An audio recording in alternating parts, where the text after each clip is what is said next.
of all, let me take this opportunity to wish and also convey my best regards on an auspicious day like today, the Janmashtami, Sri Krishna Janmashtami. Greetings to each and every one of you and your family members. May Lord Krishna bless us with peace, prosperity and progress, and let all of us dwell in his, as they call, Leela. Alright, so it's a great moment for all of us to talk about something which is personal. You know, Dale Carnegie once said, the sweetest sound for any human ear is the sound of his or her name. The more they hear that, the better they feel. That's the personal connection we have with our name and ourselves.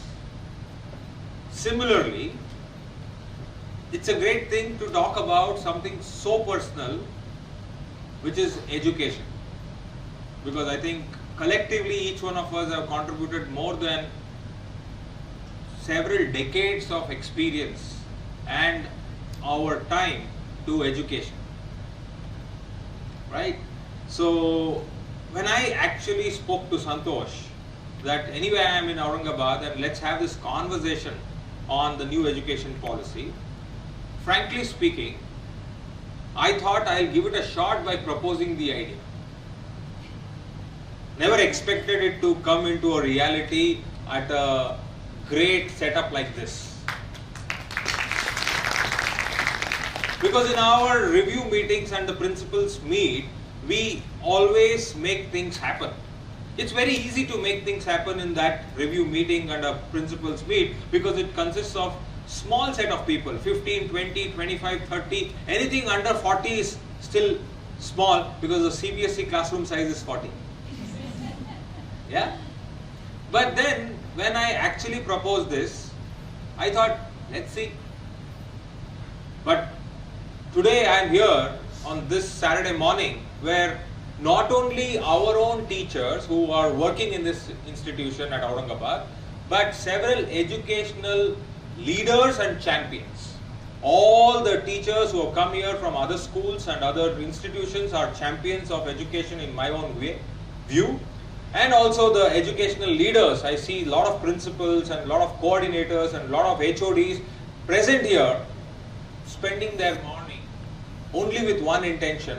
Let us see what the new education policy has in store for us, and more importantly, let us share our views on the new education policy. On that note, let me also make a disclaimer. And the disclaimer is very simple. This is not a conversation which is one way. In fact, there is no conversation which is one way. Right? This is a conversation which is a two-way, where I will try to be a facilitator, where we try to exchange. Now, what is my selfish motive in doing this? Is somebody nicely and wisely said, if you want to learn, read and explore. But if you want to remember, teach someone. Because that's where learning gets concretized in your mind. This is an attempt where we can remember what is in store in the new education policy, and the best way to do it is try to share your views and listen to other views. So can we get started? Alright, good. So now the agenda for today is very simple. I know some of them do not find the time to go through that 484-page document. I am also one of them in the initial stages. Now that I have spoken about the new education policy in Mumbai, in Chennai, in Delhi and in Hyderabad, I had no choice but to go through it at least once, if not multiple times. But then we need to summarize what exactly that 484-page contains. So that's my agenda number one. I'll run through a series of slides which will in a nutshell present each one of us as to what is in store of the new education policy 2019 draft.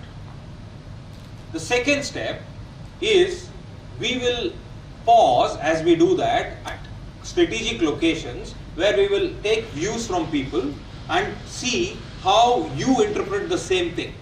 That's the beauty of a policy, right? That's the beauty of a policy. It's like that glass with half filled water. Somebody can say it's half full and somebody will say it's half empty. That's the beauty of perspectives, right? So that is second thing. And the third one is Q&A, question and answers, where you can raise your questions and we will collectively, again I repeat, we will collectively try to answer those questions. Now when I say we, very strategically I included you into this because I can't answer all of them. One man cannot handle the new education policy, right? So that's the agenda for this morning, and this may take another 40 minutes. Is that okay with all of you? Yes, no, maybe? Yes. Yeah. So louder is better so that it gives us a little more energy, right? Okay. So on that note, let me just start off, and I'll try to move to the side and try to stand in a location where I can look at the slide and not stand between you and the slide. Is that okay? Yes, sir. Okay. So draft new education policy. I thank the person who did the introduction. He sort of gave a brief overview of how the new education policy started, and from then on how has it progressed. But let me also draw your attention to one important thing. Even before the first education policy came, there were a lot of thinkers who did tremendous work in education in India.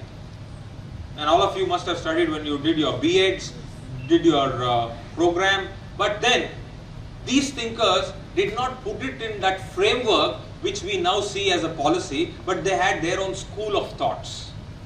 To name a few, Mahatma Gandhi has his own philosophy on education.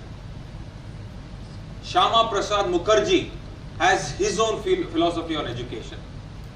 Rabindranath Tagore and Dr. Sarvepalli Radhakrishnan, they have the philosophy on education. Because when you talk about education, we know Maria Montessori, we know Froben, but we also should know that these people had their own philosophy. Swami Vivekananda had his own philosophy of education. Lot of people, including Annie Besant, had it. It's not just the men, even the women had their own philosophies on education. And let me tell you this, the first education policy which our country came up with, till the new education policy which we are going to see now, has the best of all these thinkers' ideas and ideologies. In fact, there is one slide which talks about eradicating rote learning, and this was said as early as 1901 when Rabindranath Tagore said the idea behind Shantiniketan. Now, a little bit of trivia. All of us know that Shantiniketan and Rabindranath Tagore are synonymous. But how many believe that Rabindranath Tagore started Shantiniketan?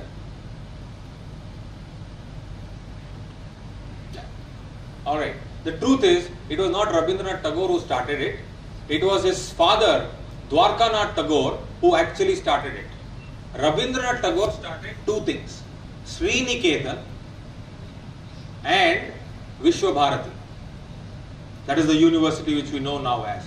He never started Shantiniketan, but Shantiniketan was his experimental ground, where he experimented, and that's where he came up with a concept called as the ashram school. Well, the discussion on Rabindranath Tagore and his philosophy on education can go on, but that's not the agenda today.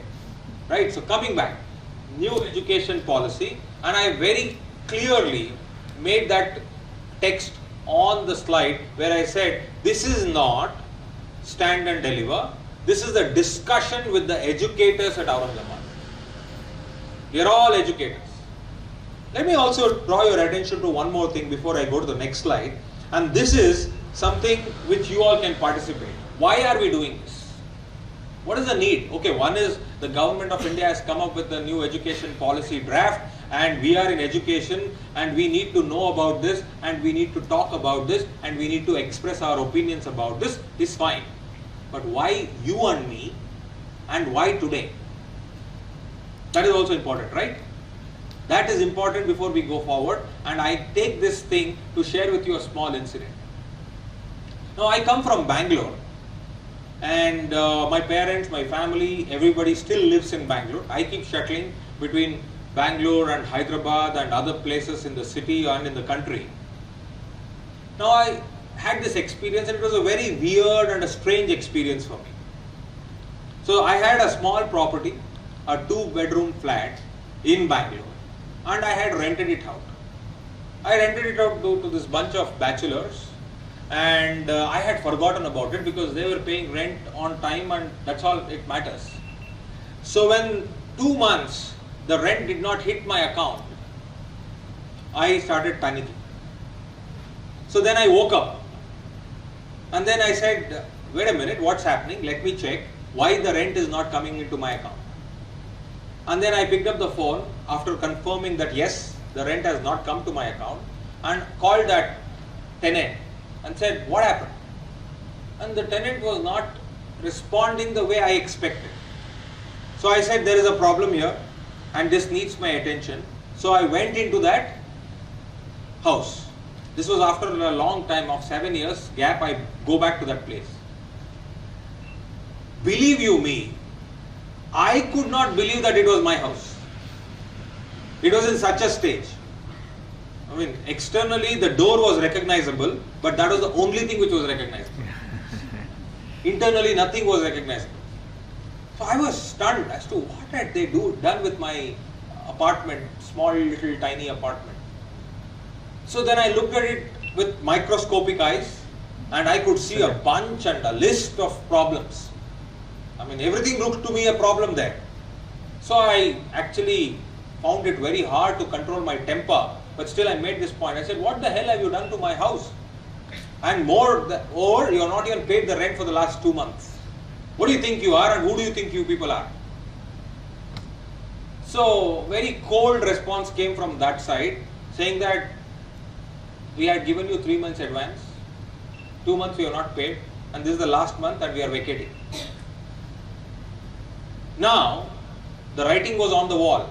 There was no way that I am going to convince them to stay over. Forget about my rent coming regularly. I had a bigger problem to handle. And the next problem was, what will I do now? Because to redo that house takes a lot of energy and time and resources. And 2, shall I abandon the house and forget that I ever had a property and then go back to Hyderabad and live my normal life? What would have you done? If you are in my position, what would have you done? Or which option would have you chosen? Abandoning the house or redoing the house? Redoing the house. Is abandoning easier or redoing the house easier?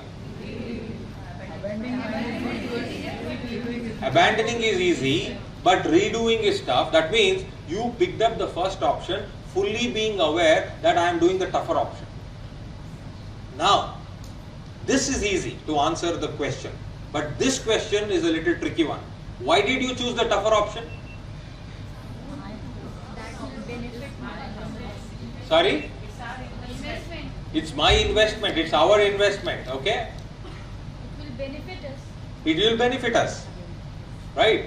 Now that's the why for which we are discussing new education policy. Now what is the connection between my house and new education policy? The connection is simple. Understanding this policy or the changes which will come subsequently or the changes which has happened from past to the present is not easy. But we need to do that. Why? Because it is our investment. We have invested the number of years into this profession already. Yes or no? Yes. And second, what you said, it will benefit us. Do you agree that this will benefit us? In whatever way, it can benefit each one of us in a different way, but it is going to benefit us. That is the reason we are discussing the new education policy, and I believe it's very important that whatever you start with why. You start with why. Because if you start with why, you will get the how and the what easily. But if you don't start with why, you might get the what and the how because that will be superficial, but then there comes a time where you hit a deadlock. And when you want to reinvent yourself, if you don't know your why, you cannot reinvent. Like how I knew the why, so I reinvented, and that house is still in my possession, but it's a paradise now. Right? So that's the why. Am I clear so far? Alright, let's get going. So, I have put that windows because new education policy, in my opinion, opens up a window of possibility for each of the stakeholder in education. Whether it is a teacher, a principal, a parent, a student, or even a thinker in education, it opens up a new window of opportunity, and that's the reason you see some colorful windows over there. Now moving forward. This 484 page report basically talks about one thing, and that's what you see in the purple at the bottom. Deep learning crisis which is happening in our country. It can be read in two terms. One, the depth of the learning crisis. Two, the crisis of deep learning. Are you understanding? Lack of deep learning creating a crisis, and also the deepening of the learning crisis. Both are the problems which the new education policy is targeting to attack. Of course, the rest are facts. It was created and presented by the Dr. Kasturirangan committee, and 31st of May is when they presented it, and the government of India kept it in the public domain for seeking recommendations and feedback, which was extended. They said first June, and then they did July, and then they closed it finally on August 14th. So that's the kind of a background about it. Right? Now next, this is very important. Minimize the rote learning among students and encourage holistic development. Now with my little experience in education, when I have travelled the length and breadth of the country, I must have visited at least 500 plus schools other than our own host schools of JGI.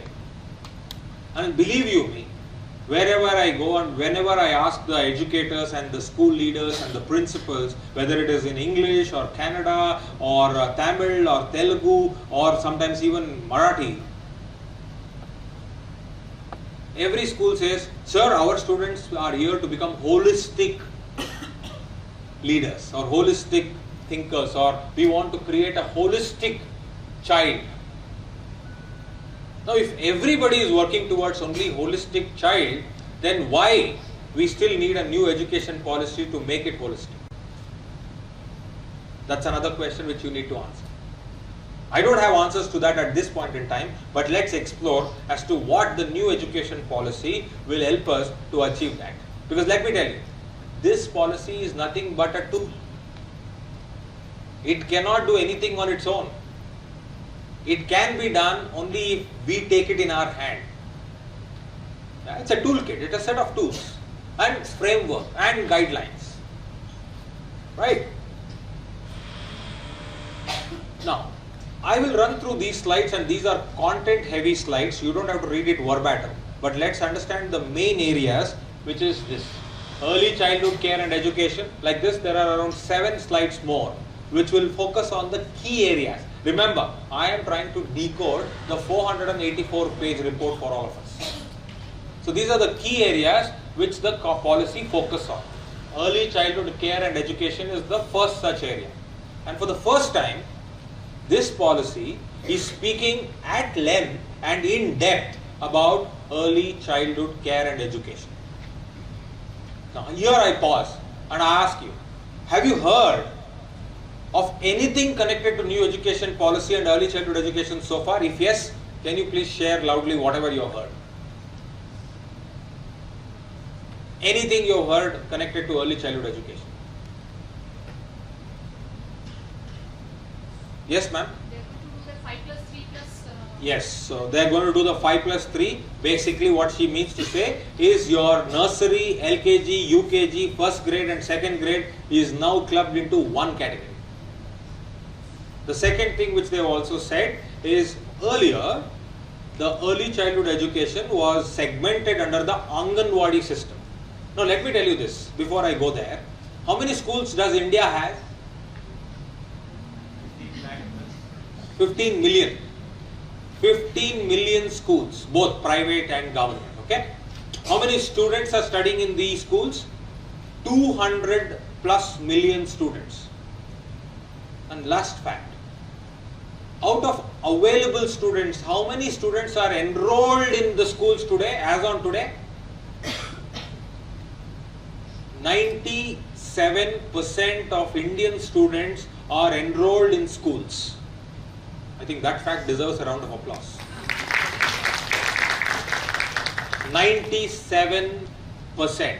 And in fact, your Maharashtra is above the national average of 97. It is 98.23%.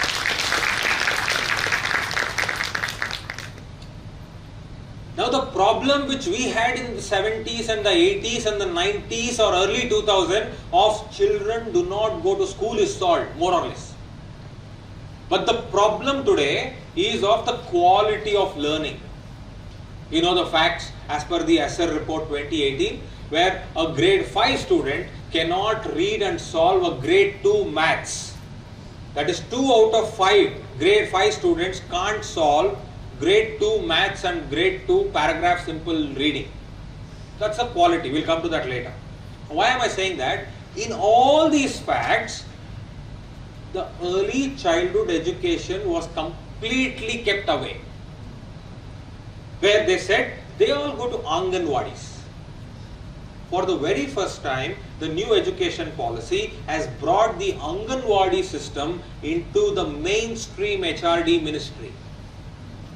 For all of you, one more fact. Anganwadi system was under the Ministry of Child and Women Development or Women and Child Development. With this policy, once it becomes an act, Anganwadi system will be put under the Ministry of HRD. It will be removed from there and put here. And one more fact is Ministry of HRD will be known as Ministry of Education going forward.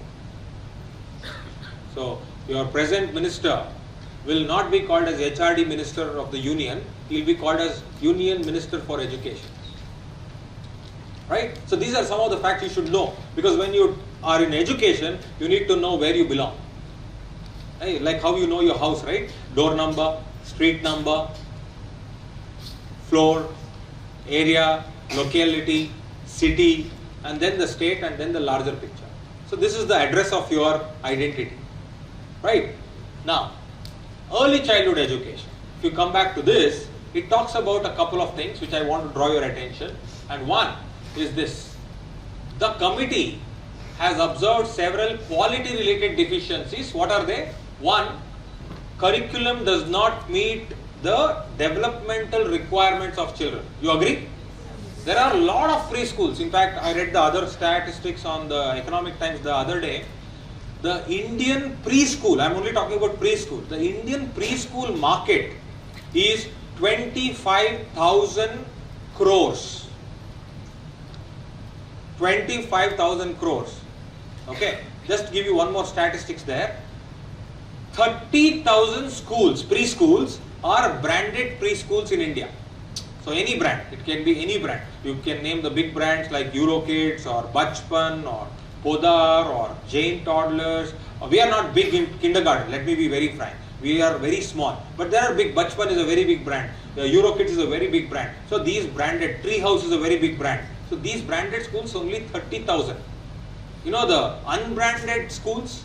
Every gully has a preschool, right? You know how many are there? 15 lakhs. See the difference? 30,000, 15 lakhs. Together they form the 25,000 crore preschool market. And I am not even including Anganwadis. Huh? I am not even including Anganwadis. Because every taluka, every panchayat has a Anganwadi. At least one. Sometimes they attach it to the panchayat office only. Right? I am not even including that. So, they said that the curriculum which they have does not cater to the development needs of the children. That is the problem. Second, lack of qualified and trained research-oriented teachers. Because all of us know one more fact. 85% of brain development happen by the age of 8. Now let's see, it's like this, right? I know I have fever, but I don't want to take Crocin. So 85% of the brain development happens under 8 years, but we don't want to fix it before this. Now they are trying to fix it. And the third one, substandard pedagogy. Everybody talks about their own curriculum under kindergarten level, but some people say, I have a different way. Some say we have a Montessori method, some say we have a playway method, some say we have a mix of the two methods, but there should be a structure. So these are the challenges they saw. Now then, they said most early childhood education is delivered through Anganwadis and private preschools. I have already spoken. However, there has been less focus on educational aspects of early childhood. So that's the reason they are suggesting 3 things. One, they are suggesting basically guidelines for up to 3-year-old children for parents and teachers. And second one they are suggesting is basically an educational framework. So the draft policy here on early childhood is talking about 1, guideline, and 2, an educational framework. So this is the major area which they are talking. We'll come to the questions and your ideas in some time. The next topic is the overall curriculum framework. Now talking about the curriculum framework, this ma'am already started off by saying the new model. What is the old model? 10+2. Right? Kindergarten is not even considered. So that early 4 years, right? The pre-nursery, nursery, LKG and UKG, which is not even considered in the old model. Ideally it should be 4 plus 10 plus 2. But we talk only 10+2. But today with the new policy, the framework is 5 plus 3 plus 3 plus 4. So in a nutshell, what is happening? Your nursery to grade 2 is under one segment, which they call it as foundational stage. Then you have your grade 3, grade 4 and grade 5 coming under preparatory stage. And then you have your grade 6, grade 7 and grade 8, which comes under the middle stage. And then you have your grade 9, 10, 11 and 12, which comes under your secondary stage. So going forward, the whole school is going to be organized in this 5 plus 3 plus 3 plus 4. Now I'll stop here and now the question time. Which is better? The one which we are following now, 10+2, or the one which is being proposed? Now it's not easy to say this is better, that is better, because you have to back it up with why it is better. Right? So come on. Yes. Regarding this one, only one change is required. Last 4, instead of that one, it can be 2+2. Okay. So you say both are not required. I suggest a new one, which is 5 plus 3 plus 3 plus 2 plus 2. Okay, fine. So that's your, why do you suggest that? Because whatever the career option starts with the plus means 11th and 12th. Okay. So for that purpose, this plus 2 can be separate one. Okay. So sir is suggesting that career options begin at 11 and 12. So I suggest this. I'll come to you. But others, about this model or that model, 10+2 or 5 plus 3 plus 3 plus 4. Yeah. Yes, sir. I find This is better. Why? first 5, sir. Instead of at this moment, Well, hold on. Yeah. yeah, at this.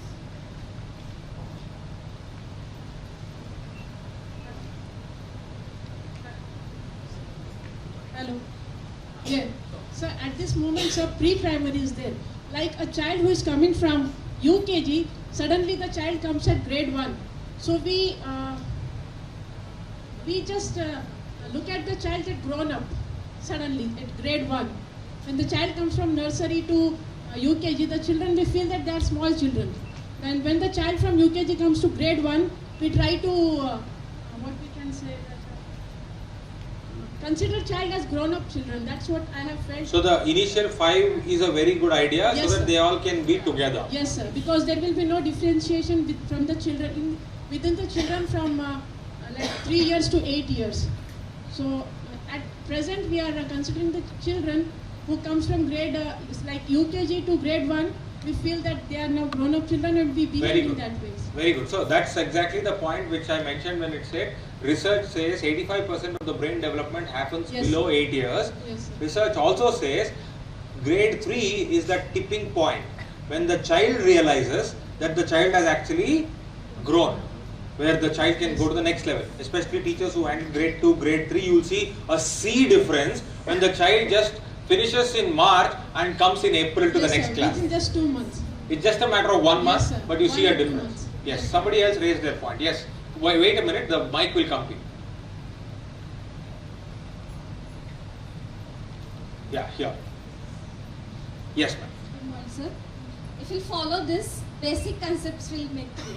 Basic concepts will be clear. Okay, so people are talking about 5. Can we talk about 3 plus 3 plus 4? Any other ideas? Yes, here. You can raise your hand so that they know where the mic should come.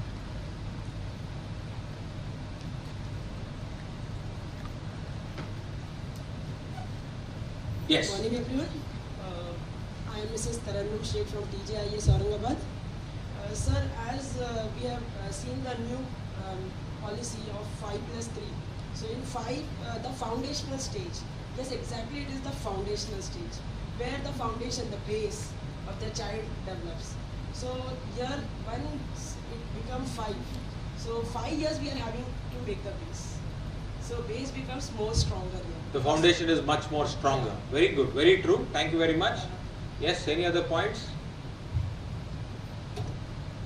Sir has made a very important point. He said that the last 4 years should be split into 2 plus 2. Anybody who will say no, that should not be the case, it should continue as 4. I'm just trying to create an argument here. Yes.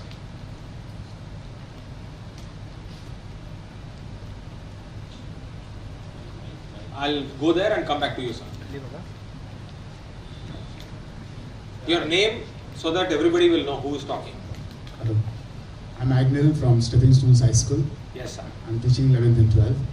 I feel it should be 4, not 2 plus 2, because career options begin and children understand that they should begin from class 9th. So they are able to carry on with whatever they aspire for. So from 9th, if they start that I want to become, say I want to get into UPSC. So then they can get prepared from 9th, 10th, 11th, 12th. At the same time, they can choose the right syllabus or the right stream what they want. So I'm strongly for 4, 4. 9, 10, 11, 12 together. Good. Thank you. So that is one version, one perspective. We'll hear from sir, and then you can see as I go forward why they have created the 4 model, and then we'll come back. Is that okay? Yes. Here, first row. So especially I think with the present 9, 10 and then 11, 12, one of the observations, since I myself am from a science background, especially in subjects like physics, chemistry, what happened over some years back is they abruptly cut some chapters out of 9th and 10th, which directly came at a higher level in 11th. There are, when it comes to science subjects, you need 4 years of vertical progression happening for concepts like mechanics, for concepts like organic chemistry. So that I think with the 9, 10, 11, 12 combined, a proper vertical progression can happen. Very good. So sir made a nice point. In fact, now I'll unveil why they have created this. The policy also says 9, 10, 11 and 12 will become semester mode. 6 months, 1 semester, so there will be 8 semesters, and they also further says we need to increase the options and reduce the syllabus. So when I say increase the options, children will have more options to choose. So basically, more or less they are suggesting 5 to 6 subjects every semester.